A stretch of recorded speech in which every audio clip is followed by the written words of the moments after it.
కఠిన దుఃఖ బాధ కల్పిన నోర్చుచు విభవానంద ప్రాప్తి లాభింప కోరుచు ఆ స్వర్గ పంక్తి చేరి ఆనందముందుచు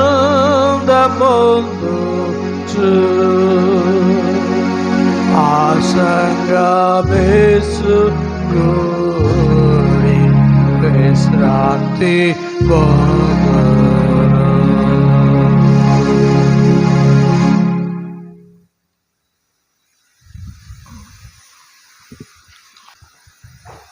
ప్రార్థన చేసుకుందాం.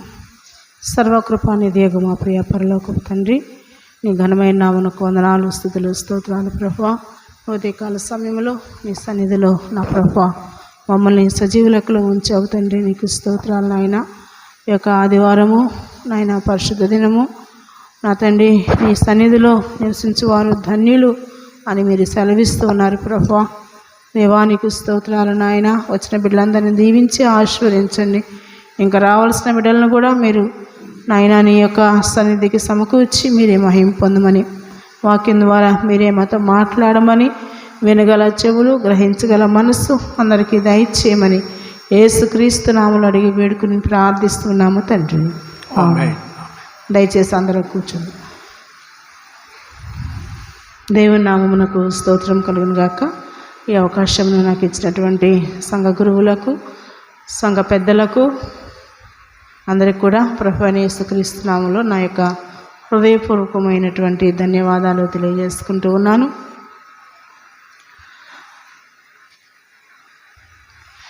ఈ యొక్క ఆదివారము మరి మనకి ఇవ్వబడినటువంటి అంశము ఒకే శరీరము ఒకే దివ్య స్నానము, అంటే బాప్తిస్మము.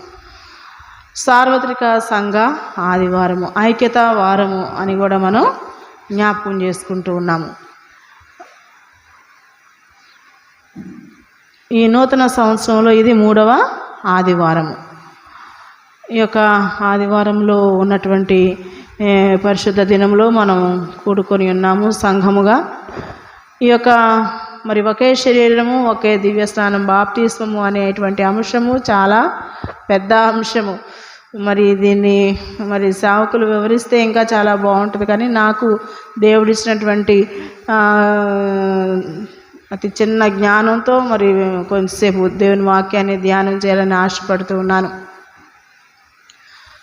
ఒకే శరీరము ఒకే దివ్య స్నానము, ఒకే శరీరము, సంఘము ఒక శరీరము, సంఘానికి క్రీస్తు శిరస్సు అని మనం ధ్యానం చేస్తూ ఉంటాము.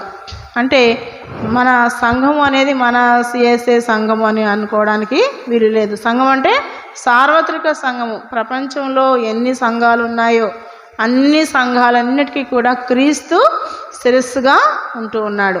మరి క్రీస్తుని శిరస్సుగా మరి మనం పెట్టుకోకుండా, మరి క్రీస్తు యొక్క సార్వత్రికతకు మనము అంగీకరించకుండా, మరి క్రీస్తు సార్వభౌముడు, ఒక రాజు, ఒక ప్రభువు అని ఆయన చిత్తానికి అప్పగించుకోకుండా ఎవరు సంఘాలను వాళ్ళు నడిపించుకుంటూ ఉంటే ఆ సంఘం క్రీస్తుకు అతుకబడిన సంఘము కాదు. మన శరీరము మరి శిరస్సుకి అతుకబడి ఉంటుంది కదా. మరి శిరస్సుకు అతుకబడినటువంటి శరీరం అంతా కూడా జీవము కలిగినటువంటి శరీరముగా ఉంటుంది.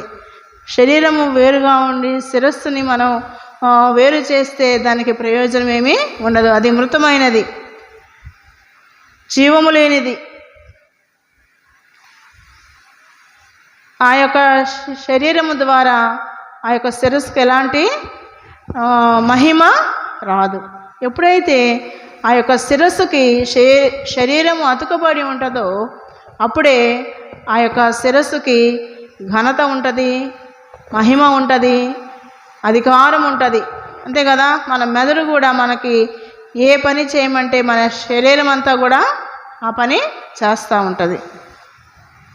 కాబట్టి ఒకే శరీరము, సంఘం అంతా కూడా ఒక శరీరముగా ఉంటా ఉంది. ఒకే దివ్య స్నానము, దానినే మనము బాప్తిస్మము అంటాము. బాప్తిస్మం అనేది తెలుగు పదము కాదు. చాలా పదాలు మనం ఇంగ్లీష్లో పదాలు తెలుగులో వాడుతూ ఉంటాము. ఏంటంటే ఇప్పుడు రోడ్డు అనే పదం ఉందనుకోండి, అందరూ రోడ్డు అనే అంటాం. చదువుకున్న వాళ్ళు, చదువుకోని వాళ్ళు కూడా రోడ్డు అంటారు. కానీ తెలుగులో దాన్ని ఏమంటాం? రహదారి అంటాం.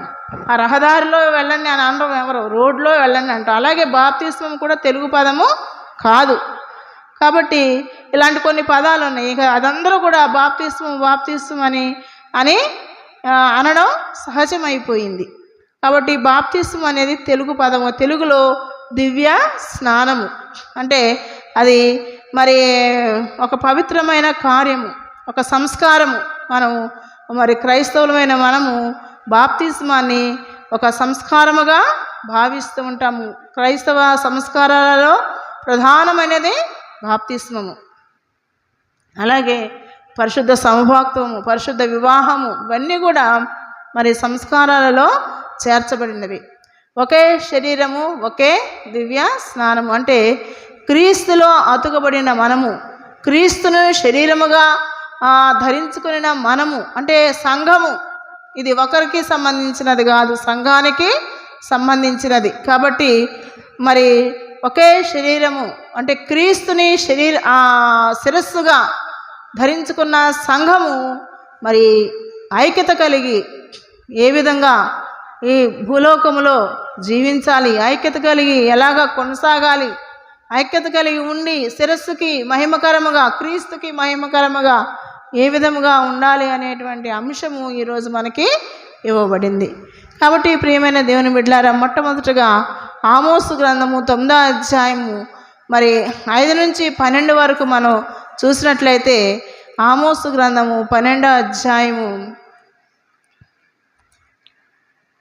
ఆమోసు అనేటువంటి మాటకి అర్థము ఏంటంటే భారము, బరువులు మోయువాడు, బరువులు ఎత్తుకొనివాడు అనే అర్థము. ఆమోస్ అనే మాటకి అర్థము బరువులు మోయువాడు, బరువులు ఎత్తుకొనివాడు అని అర్థము. అయితే ఆమోసు ఒక పశువుల కాపరి, అడవిలో అరణ్యాల్లో జీవించేటువంటి వాడు. మరి అక్కడ చూసినట్లయితే యెరోబాము ఇజ్రాయేలు దేశాన్ని పరిపాలించుతున్న సమయంలో, యోదాను ఉజ్జియా పరిపాలించుతున్న సమయంలో ఈ యొక్క ఆమోసు తన ప్రవచనాలను మరి దేవుని బిడ్డలకు అందించిన వాడుగా మనం జ్ఞాపకం చేసుకుంటూ ఉన్నాము. మరి ఆమోసు యొక్క ఊరు ఏంటంటే తెకోవా అనేటువంటి ఒక పల్లెటూరు.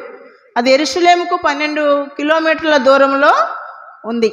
అయితే ఈ తెకోవా ప్రాంతంలో ఉన్నటువంటి ఆమోసు, జన్మించినటువంటి ఆమోసు పక్కనే ఉన్నటువంటి అరణ్యానికి వెళ్ళి మరి పశువుల్ని మేపుకుంటూ ఆ యొక్క అరణ్యంలో ఆ యొక్క ప్రాంతంలో పండే పండ్లను తీసుకుని వచ్చి మరి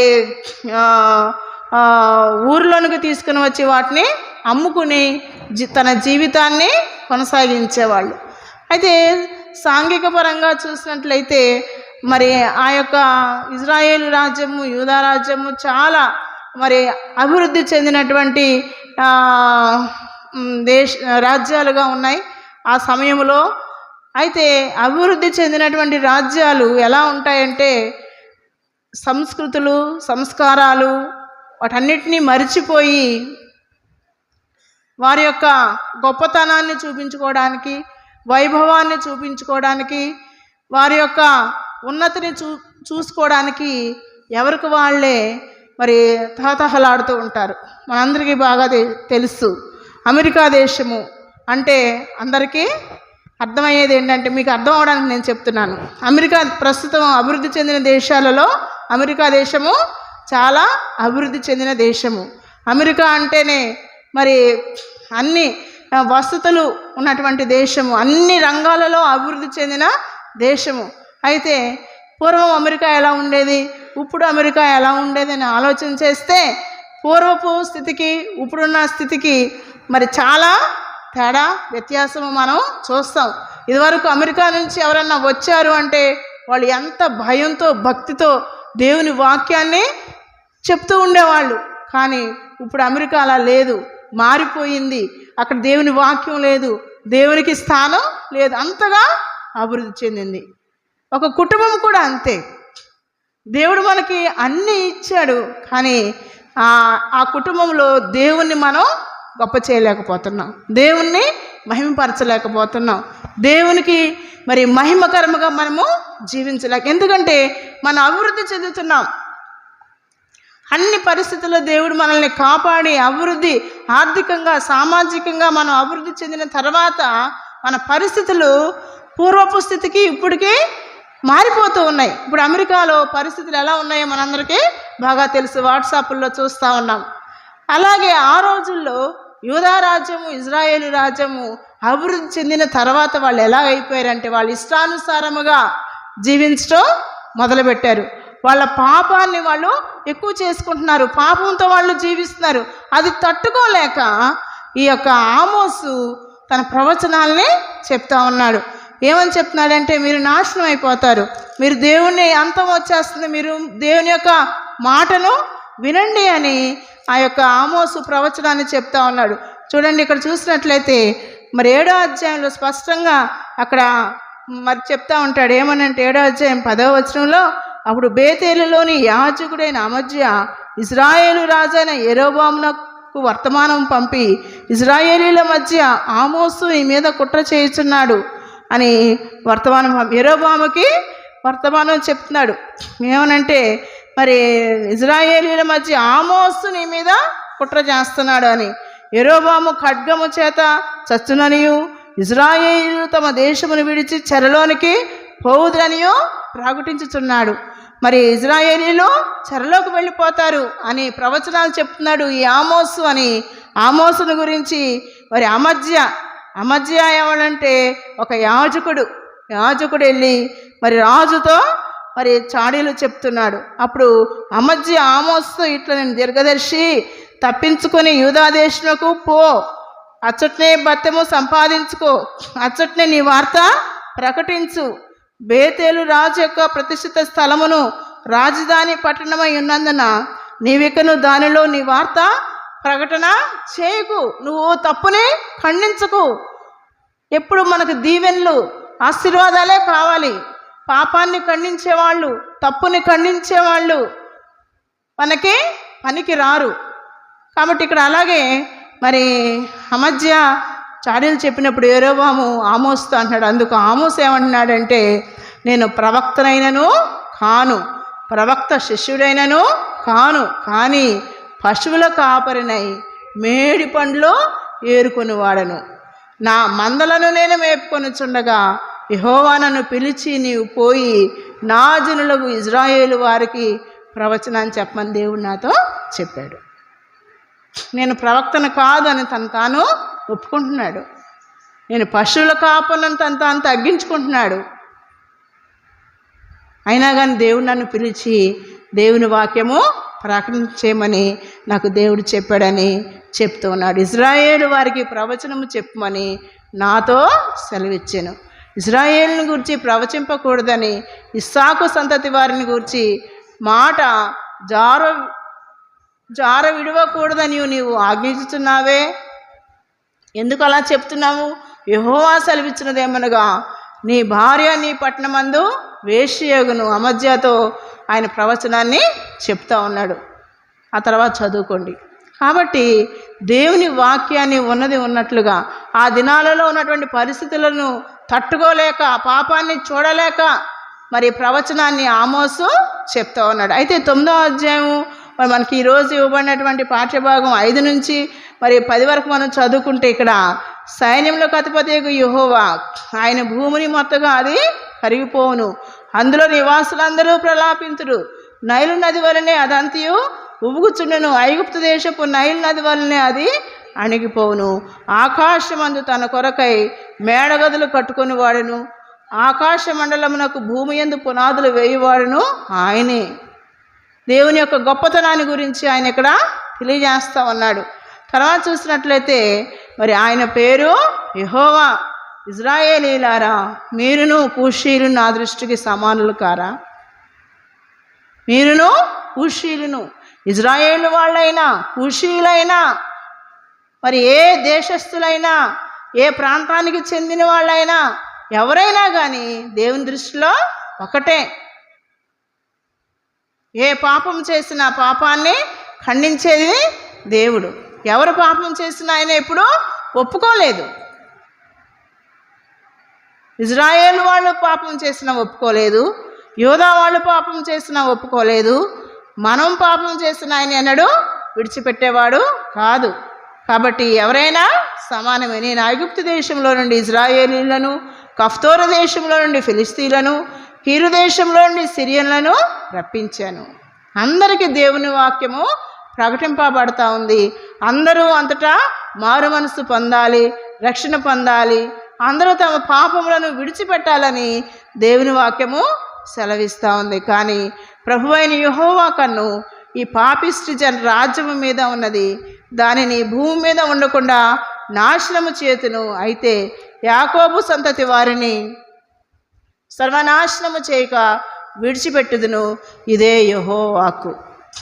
కాబట్టి దేవుని వాక్యము మరి ఎంత ఉగ్రతతో మరి అక్కడ దేవుని వాక్యాన్ని ప్రకటన చేస్తూ ఉన్నాడు ఆమోసు మనకి ఇక్కడ అర్థమవుతూ ఉంది. తర్వాత చదువుకున్నట్లయితే ఆమోసు ప్రవచించిన ప్రవచనాలలో మరి 11వ వచనం, పడిపోయిన దావీదు గుడారమును ఆ దినమున నేను లేవనెత్తి దాని గోడను బాగు చేసి దాని పోయిన చోట్లను బాగు చేసి ఎదోము శేషమును నా నామము ధరించిన అన్యజనులందరినీ నా జనులు స్వతంత్రించుకుందురని మరి ఇక్కడ యేసు ప్రభు వారిని గురించినటువంటి ప్రవచనాన్ని కూడా ఆమోసు తెలియజేస్తూ ఉన్నాడు. పెద్ద ప్రవక్తలు, చిన్న ప్రవక్తలని బైబిల్ గ్రంథంలో మనం జ్ఞాపకం చేసుకుంటూ ఉంటాం. పెద్ద ప్రవక్తలు అంటే యెషయా, ఇర్మియా, తర్వాత యెహెజ్కేలు, వీళ్ళందరూ పెద్ద పెద్ద ప్రవక్తలు. చిన్న ప్రవక్తలు అంటే ఆమోసు, ఓబద్యా, యోవేలు, వీళ్ళందరూ కూడా మీకా, జకరియా, వీళ్ళందరూ కూడా చిన్న చిన్న ప్రవక్తలు. ఈయన చిన్న ప్రవక్త, పెద్ద ప్రవక్త కూడా కాదు.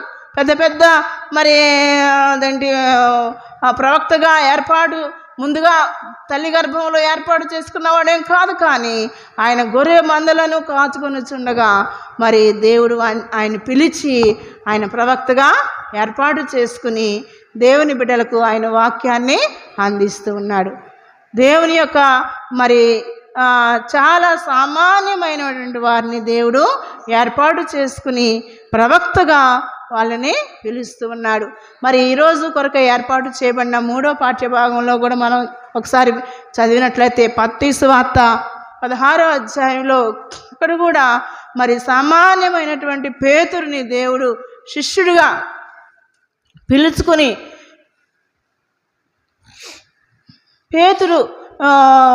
పేతురు మీద తన సంఘాన్ని మరి కట్టడానికి దేవుడు ఏర్పాటు చేసుకున్నటువంటి సందర్భాన్ని ఇక్కడ మనం జ్ఞాపకం చేసుకోవచ్చు.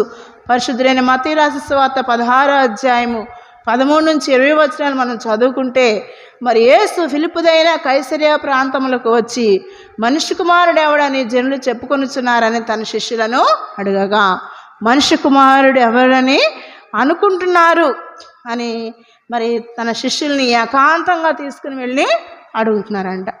అంటే మరి బహిరంగంగా ఉంటే మరి అక్కడ జన సమూహాలు ఎక్కువగా ఉంటాయి, ఆయన చుట్టూ జనులు ఉంటారు.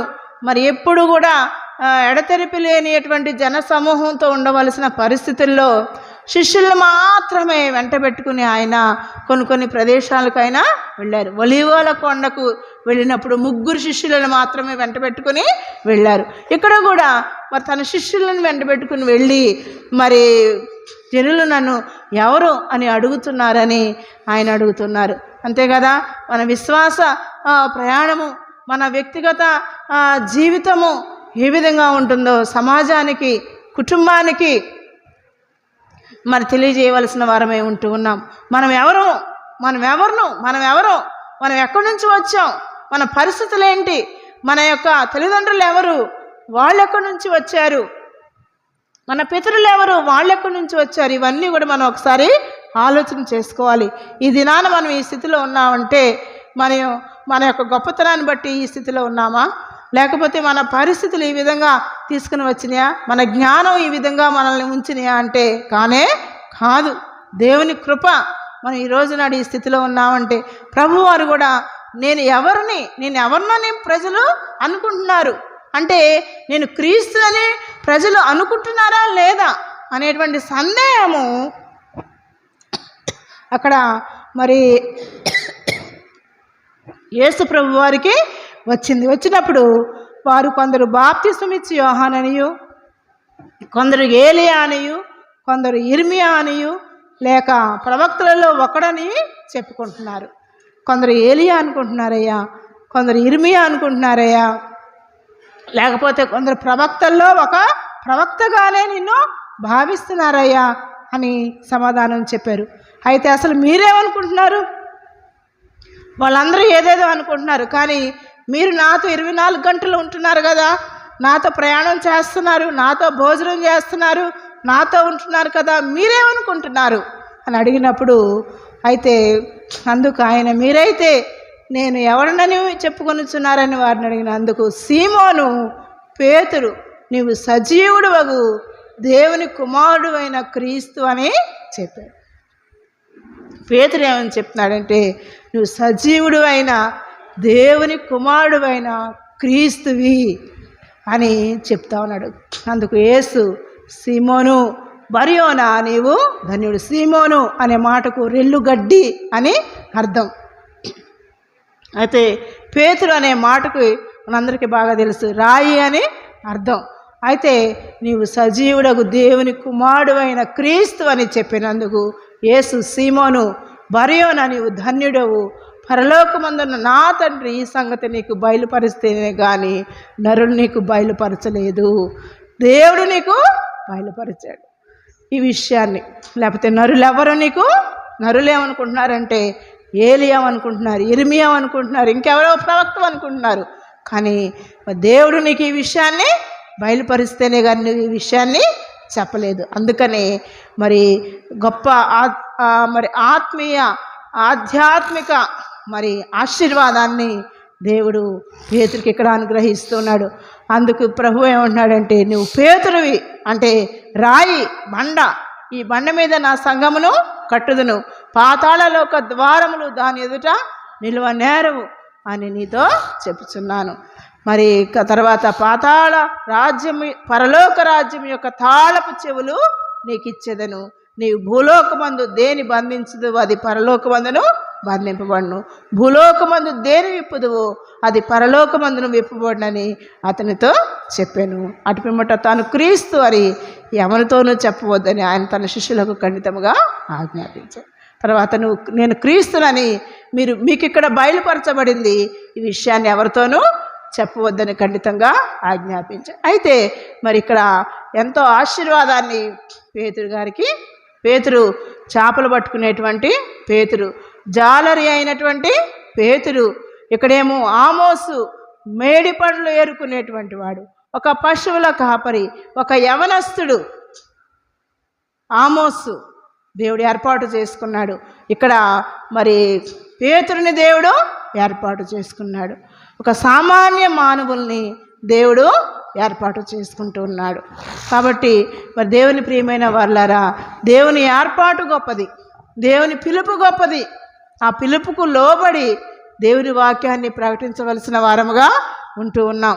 3వ పాఠ్యభాగం ఎఫెసీలోకి రాసిన పత్రిక మరి చూసినట్లయితే 4వ అధ్యాయంలో మనం చూసినట్లయితే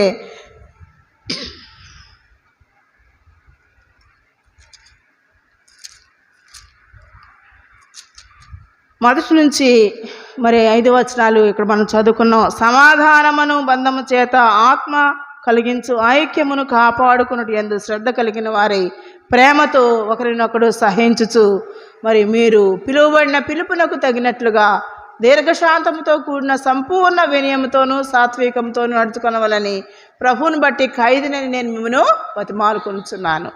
మరి సమాధానమును బంధము చేత ఆత్మ కలిగించు ఐక్యమును కాపాడుకున్నట్టు యందు, సమాధానం అనేటువంటి బంధము, ఆత్మ కలిగించు ఐక్యమును. ఈ యొక్క ఐక్యత అనేది మరి ఏ విధంగా వస్తుందంటే దేవుని ఆత్మ ద్వారానే ఐక్యత అనేది మనలో ఏర్పాటు చేయబడతా ఉంది. మరి శ్రద్ధ కలిగిన వారే ప్రేమతో ఒకరినొకడు సహించాలి. ముందుగా మనం ఐక్యమత్యంగా ఉండాలంటే, ఐక్యంగా ఉండాలంటే సంఘం అంతా మరి ఆయన శరీరం కాబట్టి ఈ శరీరము క్రీస్తులో అతుకబడి ఉండాలంటే ఆత్మ కలిగించు మరి ఐక్యమందు కాపాడుకున్నట్టు యందు శ్రద్ధ కలిగిన వారే ప్రేమతో ఒకరినొకడు సహించాలి. సహనము అనేది ప్రాముఖ్యమైన విషయము. సహనము లేకపోతే ఐక్యత అనేది మనకి దొరకదు. తర్వాత మీరు పిలువబడిన పిలుపునకు తగినట్లుగా దీర్ఘశాంతముతో కూడిన సంపూర్ణ వినయము ఒబీడియన్స్. క్రైస్తవ జీవితానికి ఈ యొక్క విధేయత, వినయము అనేది చాలా ప్రాముఖ్యమైనది. లోబడే స్వభావము, వాక్యానికి లోబడగలి, వాక్య ప్రకారం జీవించాలి. ఈ లోబడే స్వభావం, వినయము లేకపోతే మనం దేనిని కూడా స్వతంత్రించుకోలేము. విధేయతలు దేవుని యొక్క మరి వాక్యంలో మనం నేర్చుకోవచ్చు. దేవుని యొక్క వాక్యం ద్వారా మనం విధేయతలు నేర్చుకుని దాని ద్వారా మనం జీవించవచ్చు. మీరు దీర్ఘశాంతంతో కూడిన సంపూర్ణ వినయముతోనూ సాత్వికముతోనూ నడుచుకొనవలనని ప్రభువును బట్టి ఖైదీనైన నేను మిమ్మల్ని బతిమాలుకొనుచున్నాను. ఈ సాత్వికము కూడా మరి చాలా ప్రాముఖ్యమైనది. సాత్వికులు ధన్యులు, వారు భూలోకమును స్వతంత్రించుకుంటారు. తర్వాత మరి సాత్వికుల గురించి మనం చెప్పుకోవాలంటే మోషేని గురించి మనం జ్ఞాపకం చేసుకోవచ్చు. మరి మోషే అంత సాత్వికుడు భూలోకంలో మరి ఎవరు లేరు అని కూడా దేవుని వాక్యం సెలవిస్తూ ఉంది. అందుకనే దేవుడు ఆయన యొక్క మరి బిడ్డలను, ఆ యొక్క ఇజ్రాయేలీలందరినీ కూడా నడిపించడానికి ఒక నాయకునిగా మోషేని దేవుడు ఏర్పాటు చేసుకున్నాడు. కాబట్టి శరీరం ఒక్కటే, ఆత్మయు ఒక్కడే, ఆ ప్రకారమే పిలుపు విషయమై ఒకటే నిరీక్షణ.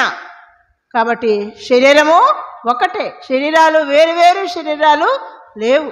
ఏ సంఘానికి చెందిన వారైనా ఒకటే శరీరము, ఒకటే ఆత్మ, తర్వాత ఒకటే నిరీక్షణ. మనందరి నిరీక్షణ మన ప్రభువైన యేసుక్రీస్తు వారే. కాబట్టి మరి ఆ యొక్క నిరీక్షణ కలిగిన మనము దేవుని యందు విశ్వాసముతో జీవించవలసిన వారమై ఉన్నాం.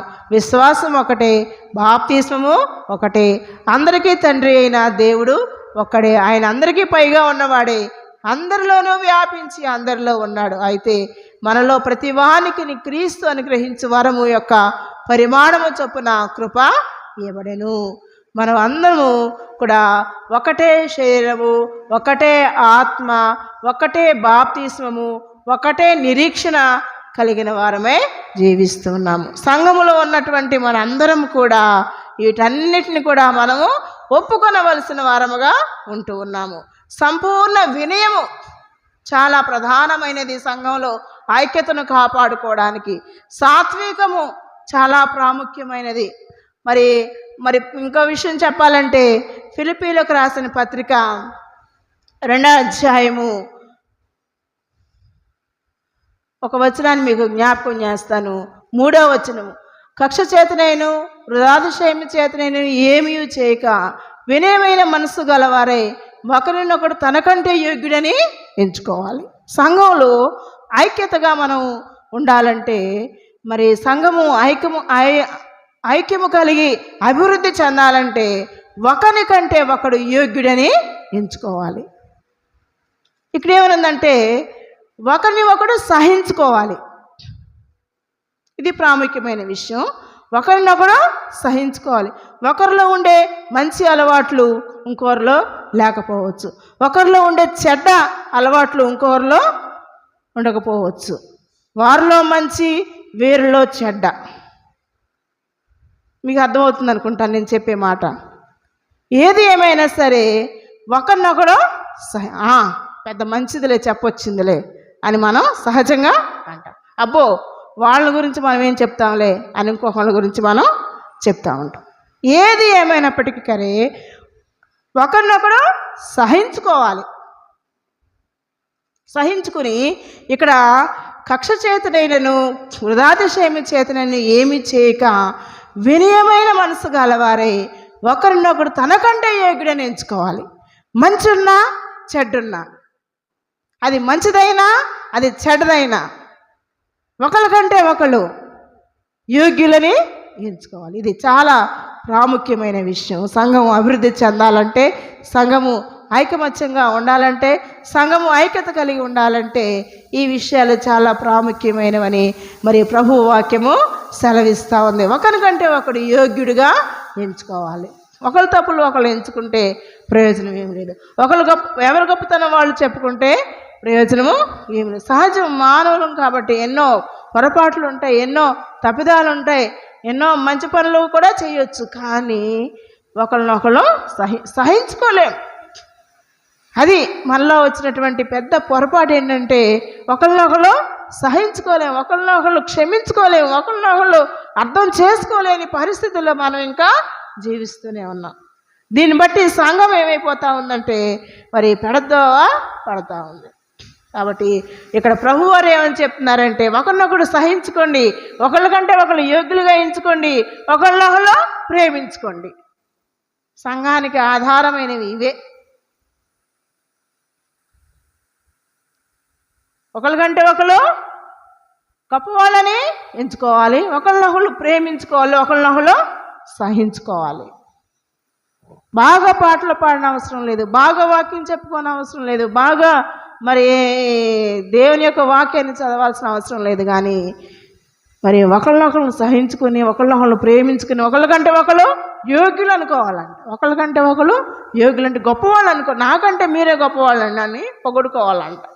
అప్పుడే సంఘము ఐక్యం కలిగి జీవిస్తూ ఉంటుంది. కాబట్టి ప్రియమైన దేవుని బిడ్డలారా, మన సంఘమే మనకి సాదృశ్యం. ఎందుకంటే ఒకళ్ళనొకళ్ళు ప్రేమించుకుని, ఒకళ్ళనొకళ్ళు సహించుకుంటే సంఘంలో విభేదాలు ఏమీ రావు. సంఘం అభివృద్ధి చెందుద్ది, సంఘం ఆశీర్వదించబడుద్ది. కాబట్టి ఆ విధంగా మనం జీవించడానికి మరి ఈ యొక్క ఐక్యత వారంలో మనందరం కూడా ప్రభువులో ఎదగడానికి ఐక్యం కలిగి మరి ప్రభు అవకాశాన్ని ఇస్తూ ఉన్నాడు. బాప్తిస్మము ఒకటే బాప్తిస్మని మనం నమ్మాలి. మరి ప్రభువారు కూడా మరి బాప్తిస్మము తీసుకున్నారు. కాబట్టి ఆ బాప్తిస్మము మరి సంఘం మారినప్పుడల్లా కొంతమంది బాప్తిస్మాలు మరి వేరువేరుగా తీసుకుంటూ ఉంటారు. బాప్తిస్మం గురించి మరి చెప్పాల్సిన అవసరం లేదు, ఎందుకంటే చిన్నప్పటి నుంచి ఆ బాప్తిస్మం గురించి మనందరికీ బాగా తెలుసు. కాబట్టి దేవుని యొక్క రాజ్యానికి బాప్తిస్మం తీసుకున్నంత మాత్రాన మనం ఎక్కిపోలేము. బాప్తిస్మం అనేది ఈ లోకంలో వరకే అది పరిమితమైనది. కాబట్టి ప్రియమైన దేవుని బిడ్డలారా, ఆ విధంగా సంఘ ఐక్యతలో మనందరం కూడా అభివృద్ధి చెందాలని, దేవుని రాజ్య విస్తరణ కొరకు మనందరం పాటుపడాలని, దేవుని వాక్య ప్రకారం జీవించాలని, తర్వాత ఒకరినొకళ్ళు సహించుకోవాలి, ఒకరినొకళ్ళు ప్రేమించుకోవాలి, ఒకరికంటే ఒకళ్ళు గొప్పవాళ్ళని ఎంచుకోవాలని ప్రభు వాక్యాన్ని బట్టి మరి తెలియజేస్తూ ఈ యొక్క వాక్యాన్ని ముగిస్తూ ఉన్న నాటి కృప పరిశుద్ధాత్మ దేవుడు మనందరికీ అనుగ్రహించునుగాక. ఆమేన్.